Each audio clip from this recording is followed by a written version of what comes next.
Well, good afternoon, Reverend Fields. How are you today? Good afternoon, Reverend. Oh, I'm just doing quite well, and the pleasure's all mine. Well, welcome to Most City Radio. Uh, First, I want you to tell me a little bit give me some background on you. Where you grew up? Where you from? Thank you for asking. I'm a native Houstonian.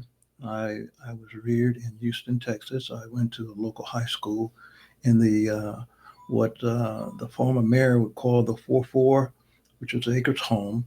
I went to MC Williams High School. I graduated and went on to Dillard University, where I received my undergrad degree. Um, while in school, I studied as an intern for Lindy Boggs and in New Orleans, and as an intern for Bill Archer in Houston, Texas. That was an internship in Washington D.C., which was a great learning experience. Uh, Give you a just some eye-opening moments to what government is all about and the possibilities. So I'm very grateful for my preliminary education. I've done some study at TSU, Texas Southern Oh, University, wonderful, in wonderful. the Public Affairs Department. At that time, it was under Dr. Michael Adams.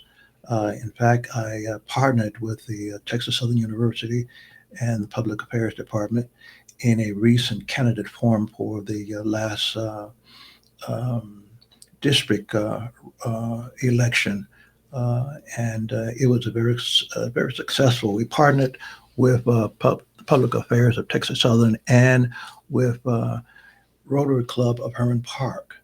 Uh, I I, know that. I serve as a chaplain there, and a great organization. Rotary is a international effort to address community and uh, issues that concern community.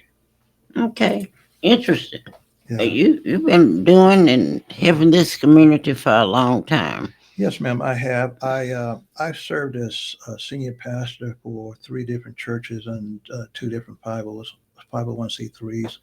I served first down in Wharton, Texas, as a senior pastor there, and I stayed there long enough to help them with the acquisition of property, to help the church have property for future development and future expansion, which is something that average Black Baptist Church does not have the vision for. And I thank God I was able to see the need, and the people were willing to work together so we could accomplish a common good. And I moved from there, and I served as the director of Christian education for the St. Luke Church there in Lockwood.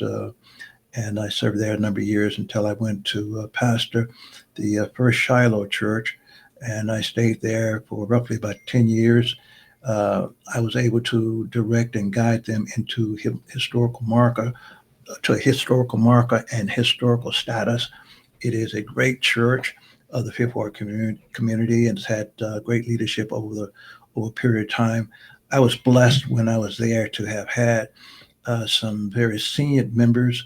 At one time, I had as many as five members who were 100 plus years old, Mm. and one of them was honored by the Obama administration, and she was invited, and I was invited to a prayer breakfast in Washington D.C. at the White House. It was a tremendous experience. It was not my first time at the White House. I had been, as I say, I had been in Bill Archer's internship program, and we had several meetings at the White House, and so I was already prepped and ready to go. Uh, it's just a wonderful experience working with God's people and to see people mature in age. And I asked one of my senior members, "How do you get to be 100 plus years old? How do you get to be 105? How do you get to be 110 years old?" And Whoa. my oldest was about 114, and she said, basically, "Pastor, you've got to trust God, and you've got to take care of yourself. You need to get plenty of rest." And she says, "I take a nap once a day." Mm. I said, "Well, I got to get on the ball because I want to get to be seniored in age at the same time. But so I've been very blessed to to have vision, and vision comes from God, and I was very blessed to have vision to be instrumental in, as I say, 501c3s, and in one 501c3 particular, the Youth Freedom Institute. We were able to impact the lives of children and empower children, and we were able to take children to Austin, to San Antonio, to San Marcos. Just to some of the children we took had never been out of the Fifth Ward community, and it was a great opportunity to do so.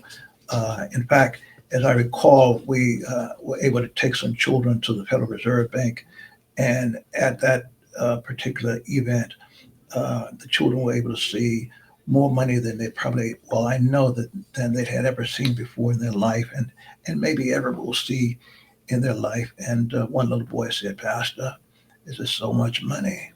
It's making my head hurt." And what he was looking at that was making his head hurt was about $3 billion in cash, in $100 bills. And we we watched. They had what they call dirty money, and it was dirty because the serial numbers were not very legible to read, and so they would record the serial numbers and then send it to the shredder. And I told the vice president, I said, if the money is dirty, the church could clean it. Right. He said, "Pastor, I wish we could help like that." Over the years, from one church environment to the other, now I serve the Community Tabernacle Church, and we have partnered with other churches in the community in terms of trying to help feed people. We've worked over the years. I've worked with the Lakewood Church. I've worked with the Mount Pleasant Church. I've worked with the Antioch Church. I've worked with a number of churches, just trying to do things and to help people. That's the business. That should be the business of the church, to help people be the best that they can be. And sometimes you've just got to sit down with them and hold their hand and listen to their story, and let them know that they matter. I'm glad to hear you say that, particular about children, particular about boys, young men. Every time I look on the news, crime is black.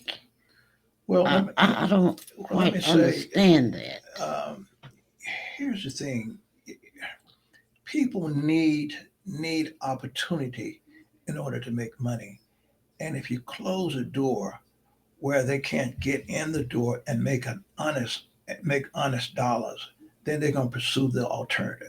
Okay.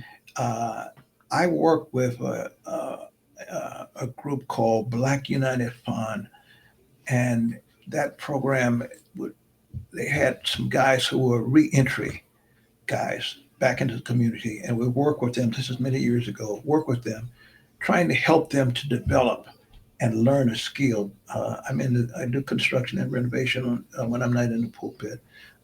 Trying to help them learn basic skills, and from carpentry to painting and related skills, so that they could make a living, because coming out of incarceration is a very difficult challenge, Mm. and uh, it shouldn't be so much of a challenge anymore, given that we've got some folk who Oh, yes, I know what you're going to say before you say it. some folk who now who profile people who have graced the prison bars, uh, but it doesn't matter.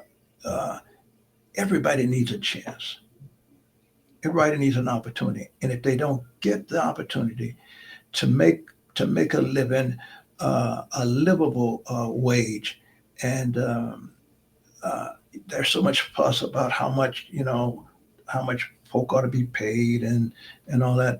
But if you treat folk fair, and I've tried to do that in my business over the years. I try to treat guys fair, and long before, when they had the minimum, I think the minimum wage is somewhere around $7 or $8 now. Yeah, I remember that. I've got I paid guys $15 an hour, but I demanded production, and you can't demand production from people when you're not paying them. Right. Okay. So and it worked well for me, and I just felt like it's the right thing to do, because the bottom line is you can't take it all with you.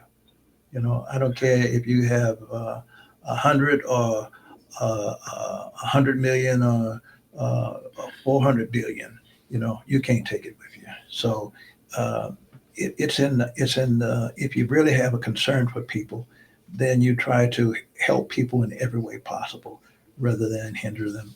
And those people coming out of incarcerated situations, they need help.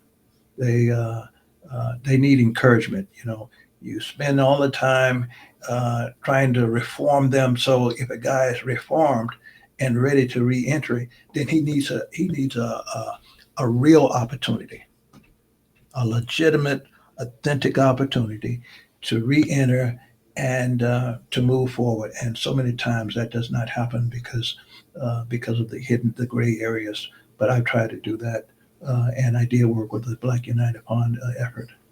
Is that organization still around? The Yes, it Black is. United Fund. Yes, Black United Fund is still around. That was started, if I'm correct, under under Cleo Johnson. I remember her. Cleo was had worked for Mickey Leland, and so you know that she knew about community and the Right. value of helping people. So I'm just grateful that I've been able to make a contribution, and And still making a contribution. I'm doing my best.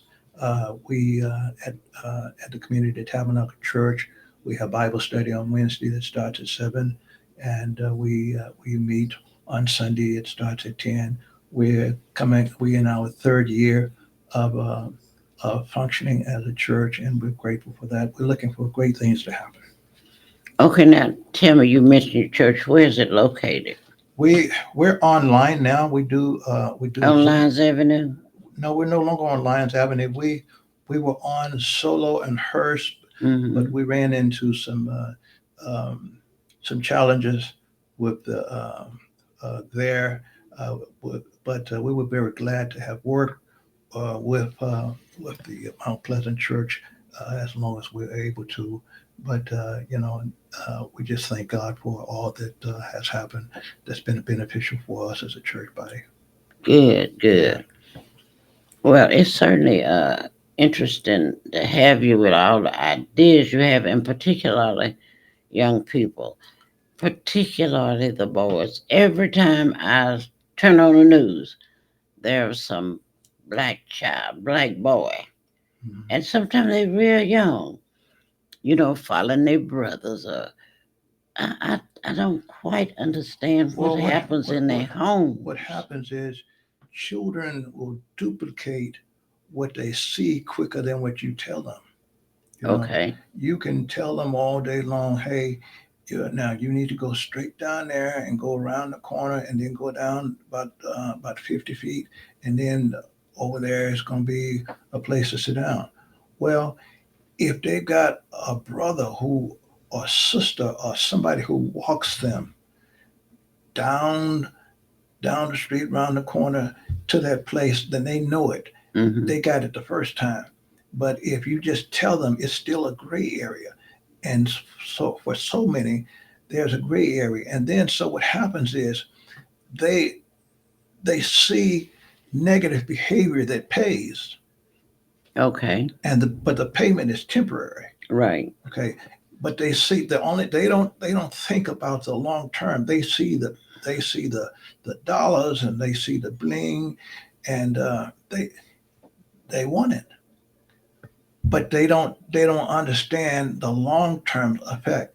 But if they're given a fair opportunity, okay, and that's one of the great challenges for the black community. If they're given a fair opportunity, Martin Luther King kind of says it like this. He says, "You cannot expect a man to pull himself up by his bootstraps Hmm. if he has no place to stand." Okay. That's kind of paraphrasing, but so if I don't have a ground to stand on, if I don't have my own have no claim to nothing if I'm empty-handed. Yeah. Well, don't just listen to you speak. Don't you think we need to get with the mothers? And some of them just really don't know because of the way they were reared. Certainly, every part of the family needs, that old expression about it takes a village to raise a Exactly. child. That's Yes. still very true. But in so many instances, mothers need guidance. Right. Okay, fathers need guidance, Wherever and they are. and and and you got missing components of the family, and in too many instances, his grandma, his big mama, his big auntie, who is rearing the children. Right. Okay, or you got children rearing the children. Right. So if mama, in some instances, she's working 2 jobs, 3 jobs, just trying to keep food and Right. shelter, Right. then she's dependent on the older child who's 11 and 12-year old to watch out for the 6 and the 5-year old. And it's a very difficult situation. So how much wisdom can she impart? You can't give what you don't have. Right. And perhaps she might have been reared like that. It becomes a chain effect, you Okay. know. And at some point or another, we've got to get to the point where we break that chain, where we don't keep duplicating. All You right. know, Mama had 3 children, and she struggled, and uh, she's now 15 and she got a baby, and you still got younger siblings. And so it becomes a very clouded situation, and it seems like there's no way up. So when I come along and I can tell you, you can make 5 grand, just take this, move this product from point A to point B, and you can do that in 2 days, then all of a sudden you got a handful of money, but that doesn't last. You know, and we have a way of looking down on them and making them feel less than. But here's the bottom line: in the sight of God, sin is sin. You know, it doesn't matter how you look at it, and we have a tendency to reclassify and designate some things as being worse than others. But what's worse than depriving a child, okay, of an opportunity to grow and to experience love? And what's worse? What's worse than that? Well, sometimes I don't think they know themselves because they didn't come from a home or an environment where it was shown to them. So they don't know. Well, They just bring these kids here, as I said before, and they grow up like blades of grass. well, I understand exactly what you're saying. I'm just saying that at some point or another, the community as a whole has got to say, "Hey, uh, I can make a difference," and that's where it starts. And that's the theory that I share with people, is that you can make a difference. You can make a difference, but you've got to understand. You've got to understand the problem. Number one, you got to understand all the variables that are involved. You've got to understand that yes, she's got to work. Uh, yes, she's got X number of children, but she don't need a condescending spirit. Okay, Hmm. she don't need somebody looking down on her like you're less than, you're low life. Uh, if a man is down, he don't need you to tell him he's down. Right, right. He needs you to extend a hand to help him get up. And if you help him get up, then you've got a friend for life. Things are so much different, Reverend Fields. I grew up in a small town. I tell people it's Tig, Texas. It's halfway between here and Dallas, and some people say Leg. I say no, it's Tig. But I live 2 blocks from the school, Mm-hmm. and all those neighbors and people along the way, it's like they have to rear me too. Because if they saw anything that I was doing, well, my parents knew it almost before I got home. Well, let me tell you, when I went to elementary school, I went to Maple Lee Wesley Elementary School, and I ran into a classmate of mine who was a pastor, and I preached for him a couple of Sundays ago. Um, when I went to school, the principal of the school Right. had been a teacher for my father when he was in school. Okay. Yes, she was senior, but I'm just showing you that. And so there were other people who knew my parents, and uh, my parents were very strict. I thought if I didn't shine my shoes, I was in trouble. Right. Yeah, and so it's just a little simple stuff that we've gotten away from Exactly. over a period of time, and because we try to keep up with all the other cultures, uh, and we've got to understand that we're somebody, okay, and we're important, and we don't have to be like everybody else. It's okay to be different. It's okay to want better. It's okay to work hard.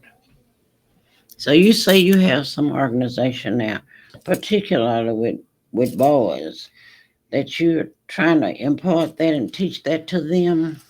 I've worked with children, and I work with children every chance I get to share the fact that uh, there's so much in front of you, and the opportunities are there. Um, I watch my grandson.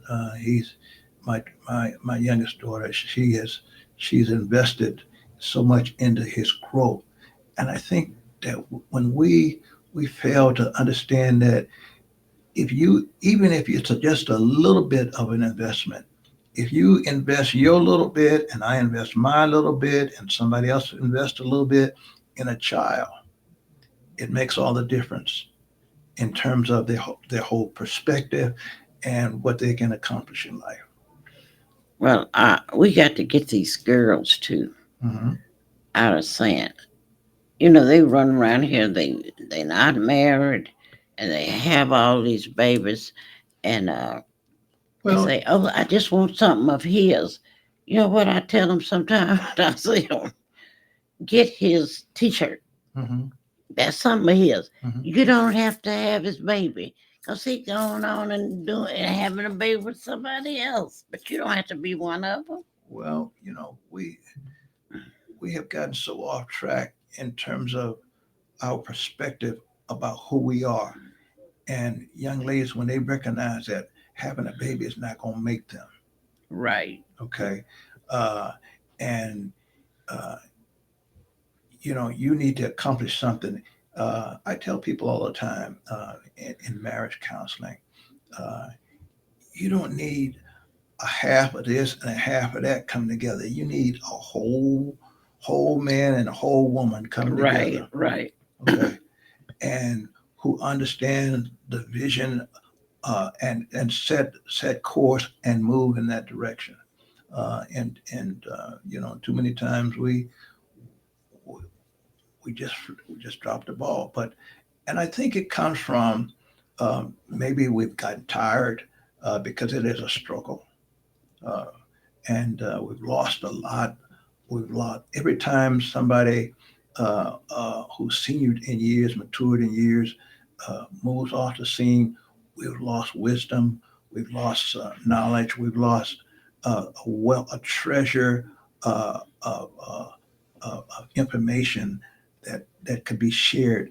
When I came along, I never forget there was a guy who was related to my dad. We called him Cutting Davis, and I'd always go and I'd sit around and I'm listening, you know, trying to hear because Right. uh, and hear what I could pick up on. Okay, uh, I in my business I was working for a senior a man who some years ago, 30 years ago, and he said, I went on a job once, and he said, the man asked me, he said, he was a white man. He said, Henry, do you think you can do that job? He said, Mr. Jones, he said, you got a man on the job now? He said, yeah. He said, I'm a man. He said, I think if you give me a chance, I can do what a man can do.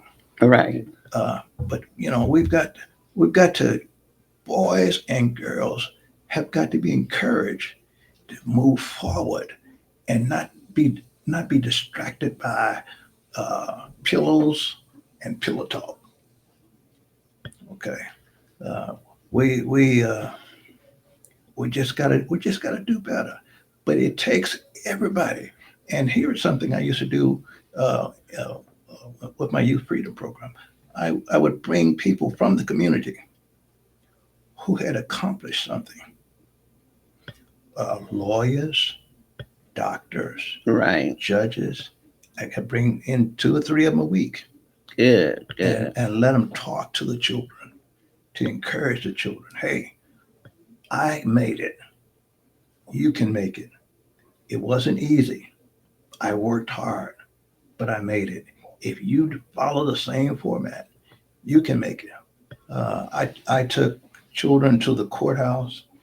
She's gone now, but Judge Bernie had allowed me to bring children to her courthouse. She set them in the jury box Oh, okay.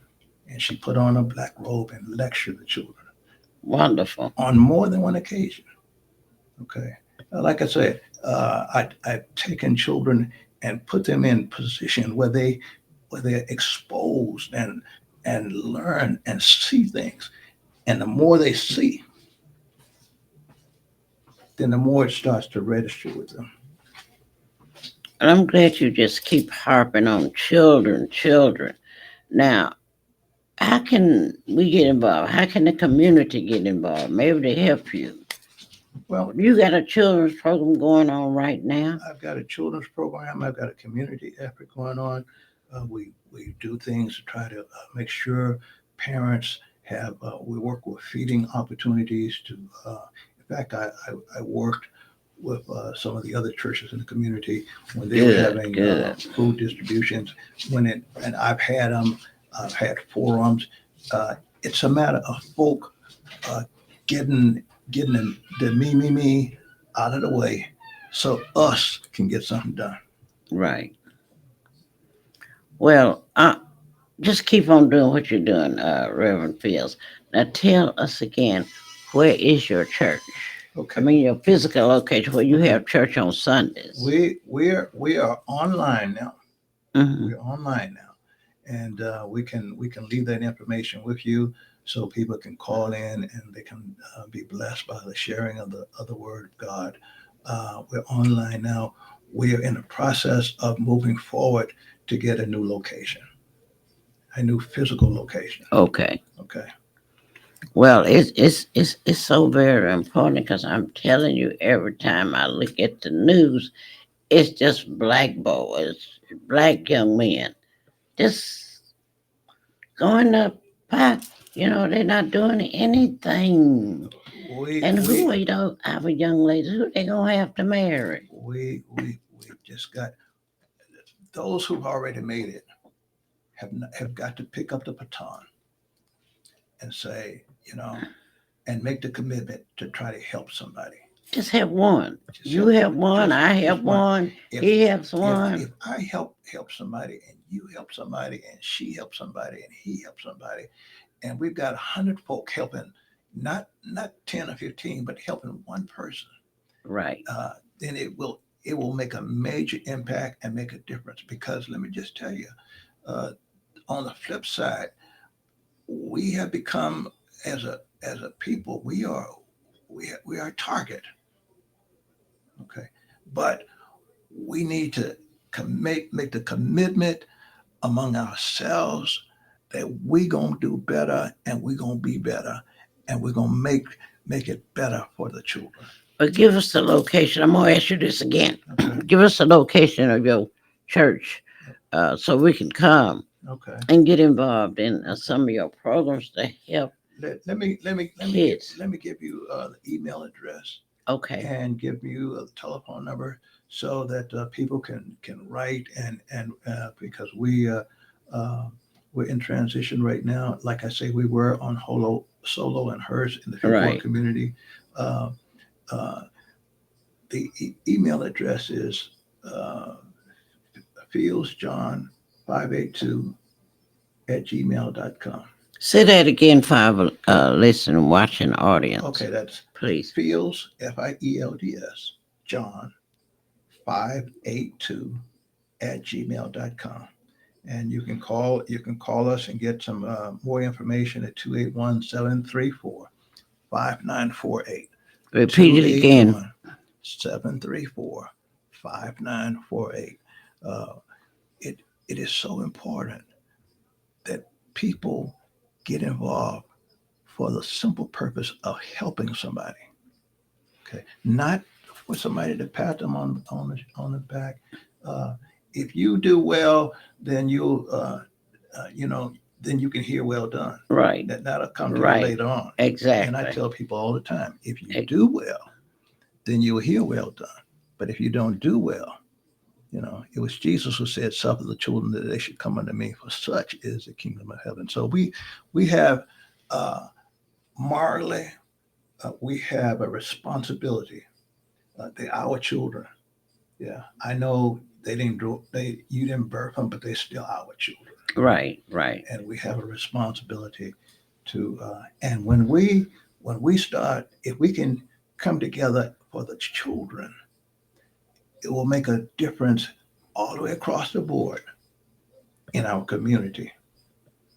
I'm so glad to hear you say that because as I said, I see it on the news, and then I go around a lot of organizations and a lot of churches. Mhm.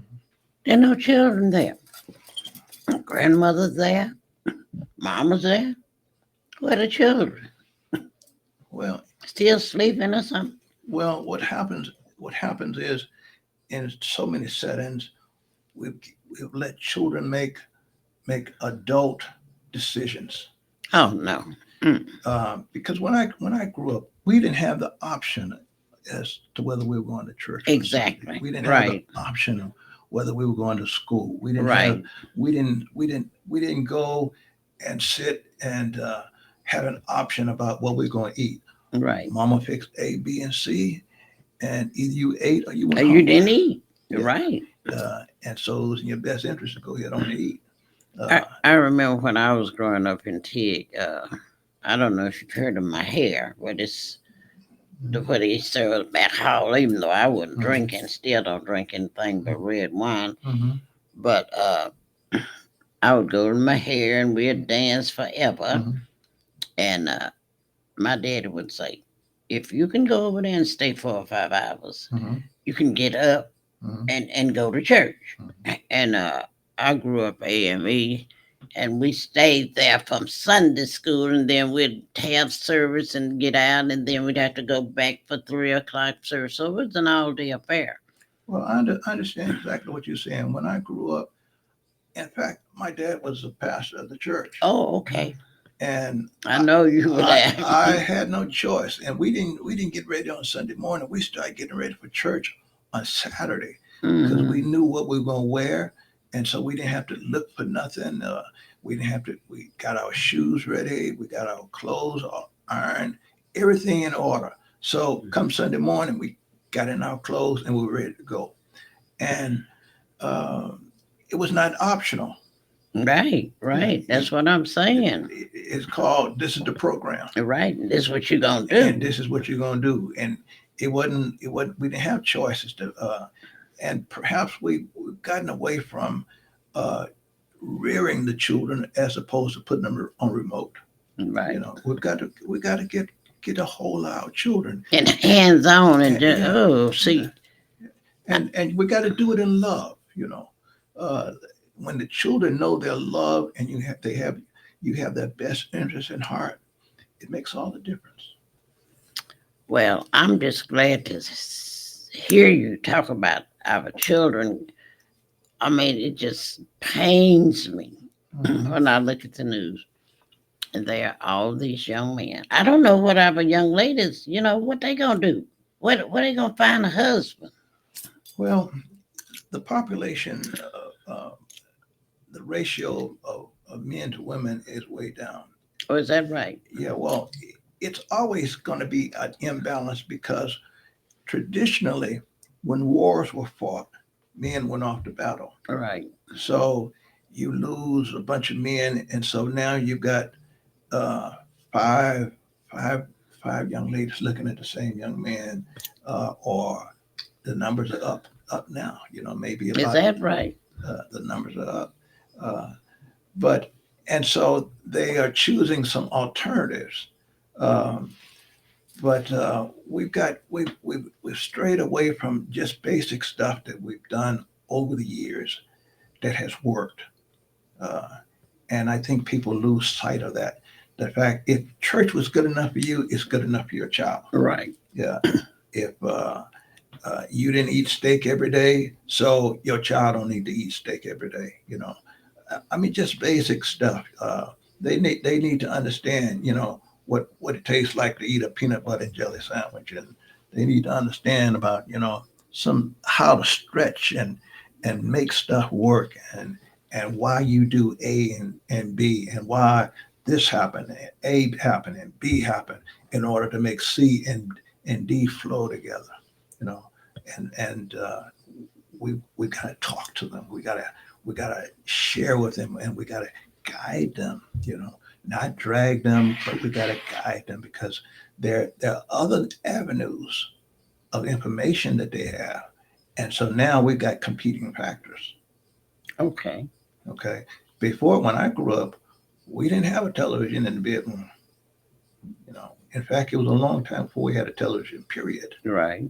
But now, uh, we got a television in the kitchen, got Exactly. a television in the So there's bedroom. no communication while Yeah, you yeah. eating. And the family usually, dinner was usually at the table, not this child was eating in his room. No, no. She's eating over there in front of the television. She's eating at the breakfast bar. No, dinner was served at 5 o'clock, 6:30, whatever, and we all sat at the table. And Daddy was there to say the grace, That's right. and you said a verse. That's right. I used to say Jesus wept because I'd be starving because we couldn't eat until 6 o'clock. My daddy was in construction too, Mhm. so he didn't get home till 6. And I don't eat French fries. My mother just fried pans and pans of French fries. After I had finished eating some mayonnaise and onion or something like that to try to make it till he got there at 6 o'clock.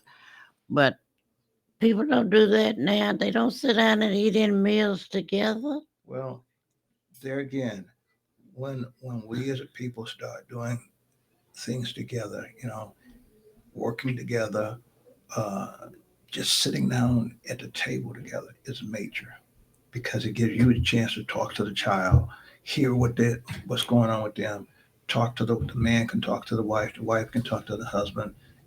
Everybody can communicate, and the children hear stuff. Okay, because they're gonna hear stuff on the other side. Exactly. So they ought to hear what you are saying and understand what you're thinking. And so when they're confronted and offer other challenges, they can say, no, no, yeah, I hear you, but I'm not going to do that. Right. If a child is not equipped to say no, then he'll never say no. If a child doesn't understand why an education is important, then it won't be a priority. Well, I wish you luck. I'll be glad when you can tell us that you have some physical location. So maybe you can get some of these parents to come We're and working on it. listen to you. We're working on it. We're working hard on it. Um, we've come to a little impasse with some of the things that are going on that are beyond our control. But beyond all that, we still trust God for what we know can happen, and we expect great things to unfold. Good, good. Because we need the help. Uh, as I said, every time I look on the news, I mean, I looked at the midday summit, there was some teacher and her son. You might have seen it doing something. Teacher and her son teaching a child in the school, a child doing A and B. Uh, I hear so many stories about. Uh, but here's the thing. Again, when we hit the disconnect, okay. When we decide we're not going to continue to toll the road, then there's somebody else who steps in. Right, right. Yeah, yeah. And, there are industries where they need little mules to carry little packages here and there. They need folk to do all that. But we need our children to understand just simple stuff, and it will make a difference. Yeah. I'm trusting God for what I know He can do, and believing that in the very near future that our community will wake up. Oh, I hope you're right. I hope you're right. That our community will wake up and understand if we don't make it happen, it won't happen. It's not gonna happen. No, It's not going to happen. because nobody cares that much, Yeah, and they shouldn't have to. yeah, We should be doing it. yeah, yeah. And understand that we're at a disadvantage. We've always been at a disadvantage, but we got to find a way to move forward. And and we have much more power when we move together. Well, just keep saying that. Keep preaching that, Yeah. and maybe you'll get some of us to listen. Well, I appreciate you having me come and share with you. I've had a lot of a variety of experiences over the years from early school experiences. I had a chance when I was in school, in high school, to perform on the Shakespearean Theater in town Keswick, England. Oh, okay. I was a thespian, a debater, so and my mother saw and understood how it would be beneficial. My father didn't understand it, but my mother understood it. It registered with her, and she kept pushing and kept pushing Right. and kept pushing. And finally, my daddy came around a little bit and came around a little bit more. But it just takes that one person. You just start pushing. No, no, no. We gotta. This is how we do it. Yeah. And so and too much of that's missing in particularly in the black community. But we need to recover and get back in the right with the right understanding and the right perspective. And we need to wake up to the fact that God is real and we need Him on our side. Well, do you have any other ministers or pastors in your immediate area? You talked about the Fifth Ward. I know where Solo is and all the Lions Avenue. Mhm. Uh, that trying to partner with you, I guess. I've worked with. I started when I was on Lyons Avenue at the church there. I started a watch meeting fellowship that involved the uh, a church out on in the Acres Home area, uh, and the Antioch Church downtown. Mhm. Um, the some great pastors. I was a part of what we call a Fifth Sunday Fellowship. It's a great opportunity for sharing, and people came out, and it gave them an opportunity of camaraderie. In the book, it says that commoneering of the saints, the coming together of the people of God, and we have been ushered into a very dangerous position of thinking that it's okay to just watch church from the screen while we're having our coffee. Well, And COVID did that now. It's so I understand. convenient. You can I, do it in your PJs. You don't that's have to exactly right. dress and You go don't out. have to do this, and we've been kind of gently ushered out because of the circumstance and situation. But we should never lose the fact that it's it's in our best interest to come together as people. Yeah, come together as people. You know, we. I think I heard someone say 40,000 in the last 10 years. 40,000 churches have closed. Oh, really? What sad? That's a sad Yeah, omen. yeah. But speakeasies, uh, joints, Okay, all right, they thrive nevertheless. right. Uh, but again, we've got to understand that if we don't do it, it won't get done. I'm getting personal now. Who does your shopping for you? Well, I like the way you look. thank you, ma'am. I appreciate the compliment. Uh, Having served in a leadership position, I found and felt it necessary to have a variety of things, presentations from suits to ties and the whole likes, because you know, particularly when you take a photo, uh, you don't want to you don't want to look the same way every photo. So, uh, and I try to be mindful, but God has blessed me through my business to be able to enjoy the uh, the ability to dress and look decent. Well, it's more than decent, I must say. And I'm sure our audience will agree. I think I told you this before. Shoes look good when I see a man. And I mean, I still look, but when I see a man, I look at shoes. If shoes look all right, then I look on up. But and then I heard some other ladies and girls say that too. Well, here's the thing, as a boy, here again, as a child, Mm-hmm. I learned to shine my own shoes. Oh, okay. Okay, and I had an aunt. I loved her to death. She passed at an early age because of tuberculosis. Uh, But she used to have a store called Walter Pyers. oh, yes. And if you got something from that store, you had your head up. Mm-hmm. And she bought me a pair of shoes from that store. Very good leather. I shined those shoes for 24 years.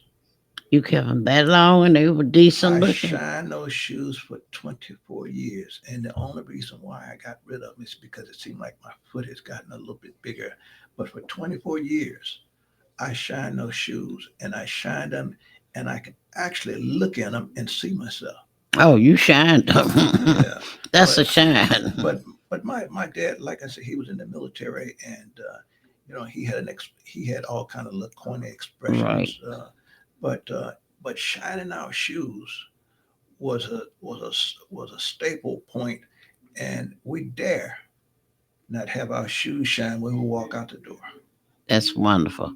Yeah, See, this goes back to what I'm saying. it just We need some men that's gonna tell their boys that and when they walk out. even in settings uh, where there may not be a man in the house, there's a man in the family, and he has got to recognize I got to step up. Okay. Yeah, yeah. I gotta help, uh, and you don't help from an authoritarian position. You help from a position of coming alongside, loving and caring, and gaining the respect of the child. And when a child respects you uh, and looks up to you, then you can lead him in the right direction. Yeah, because they're going to say, "Oh, I want to be like Rev Fields. I want to be like Pastor Fields." Mhm. When they see you.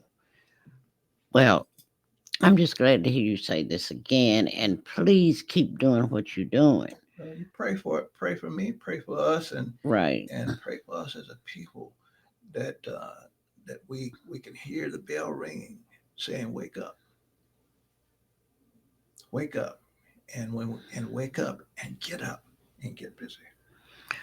Well, we needed, as I said, I don't only look at us on the news, but I see what's going on, from Washington on down.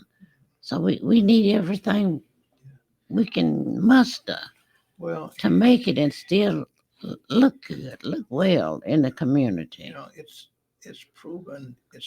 I was reading a piece the other day, and I shared it it was a reminder. I shared it with my congregation that, and some of them didn't even know that Sears and Roebuck were black men. I think I heard something about that a long time Yeah, ago. see, they were black men. I think it was 1864. I Uh, heard something that about that. and the idea came to the front, and it came to fruition when the two of them got together by 1867, and they started a catalog business. But if we don't tell folk about other stuff that's going on that we are doing, that they think we're the dum-dums. Well, who gonna tell them? Now, here's the thing. Here's the thing. Understand this. You know, we've got a lot of stuff, inventions, and I worked in the foundry for a number of years. Okay, I was a frontline manager. If there's a problem with an operation, a man who's sitting in the ivory tower cannot fix it because he don't understand the dynamics of the problem. Okay, only the man who's hands-on, who sees it, who understands the operation of it, and knows it's there's a problem with it doing A and a problem doing B, will come up with an idea to fix it, and he'll pass it on, or he'll tell tell tell A or tell B, hey, we got a problem over here, and here's what I did. Well, you think that'll work? Well, look at it. Next thing you know, the person from the ivory tower puts his name and a number attached to it, and they said he came up with an invention. But if a man is not connected to a problem, then he would not bring the solution. And if we connect with the problems of our community, we've got to re-engage. We got to connect. If we don't connect with the problems in our community, they won't get fixed. Why should the Chinese fix our problem? I hear you. Why should I hear you. I mean they love us when we come in and spend our money in their Right, store, right. but fixing our problem is not a priority. We have got to make us a priority. Well, what you say is so interesting for our community. Do you belong, excuse me, to an organization of a lot of black ministers?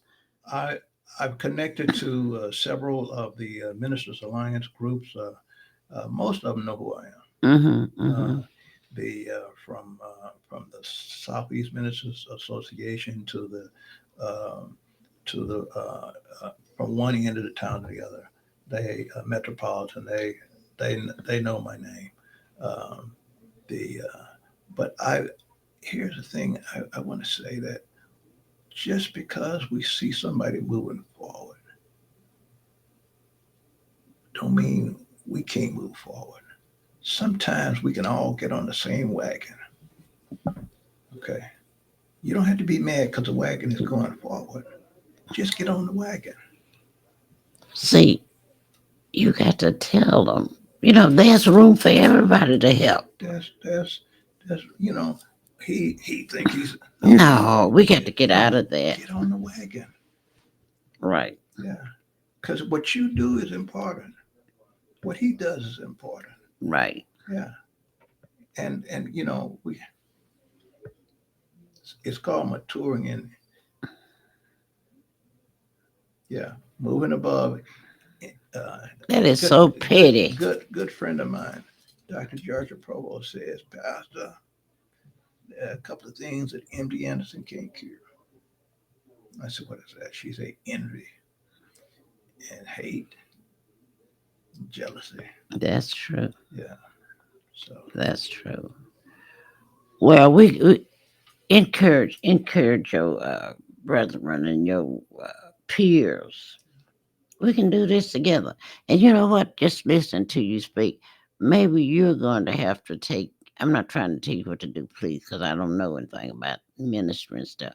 Maybe you're going to have to take kind of a back seat, whatever that is, and say, "No, you be the president. You be the leader," well, let me tell you, because they I don't know I what to was do. I was Some of I them. was involved in community work, and I saw stuff going on, and I proposed to the state rep in the Fifth Ward community, hey, I got an idea, and I think this will benefit the community. And he said, well, Pastor, I don't know, but let me take a look at it. And he said, then a couple of weeks, he said, we're working on it, and we're going to need you to serve and be a part of it. Well, I ended up being the first president of the management district. I was a founding director. Okay. Okay. But I wasn't seeking any glory. Okay.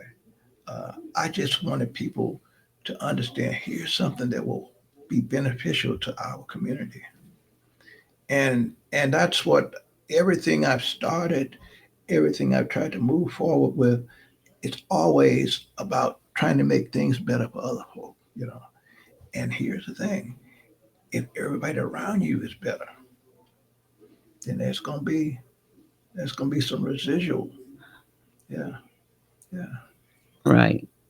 Well, that really makes sense. I'm just so glad that you could take the time and come and share Well, your experiences and your ideas with us. well, for you, I would do it. You know, many years ago, I got into trouble with some folk at TSU. Already know. Well, be careful what you say about TSU, because you Because know that's my heart. I know I was doing some work there, and back then they didn't have the names and neon lights and all that, and they had some signage, and I was doing, and they told me I had misspelled your name, and I said no, No, no, you can miss I, not I, being a man of the cloth, Naomi. I said no, I didn't misspell the name.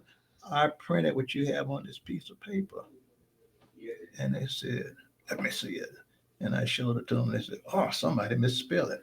I said, well, I didn't do this. I said, I'm just telling you, I don't have no problem fixing it. I, But you're going to pay me to do this over. So there goes a little more change. yeah, yeah, it was business. So, and they understood that, but I appreciate that. Appreciate that. It must have been when I was on the board. Yes, it was when you were on the board, and you served quite a few years. Oh yeah, I'm reasonably sure I'm the first female Mm-hmm. and the longest serving to date. Mm-hmm. But I have to check that out. But I'm reasonably sure. But I certainly enjoyed that because I just believed in giving back. Because I really appreciated what TSU had done for me when I finally got here. Because my daddy said I was going to Paul Quinn. I grew up AME and I could commute just Mm-hmm. 50 miles from where I live. Mm-hmm. And so I could come home. And then I say, oh no, Daddy, we go over there every weekend or something they were Mm-hmm. having for kids and the youth. And he said, well, you going to Prairie where I went? I say, oh no, I'm certainly not going there. I tell you what, Daddy, I'm just going to get married. And a guy that my daddy had built a home for Mm-hmm. his family, he had proposed with me. Now, I'm just 16. Mm-hmm. And so that's how I got to TSU. But I love that school, and I still go over there. I serve on the alumni board for the law school now. Well, let me say this about TSU. TSU is a great institution, and TSU needs all the support that it can get. It can be better if we make it better. Right. Yeah.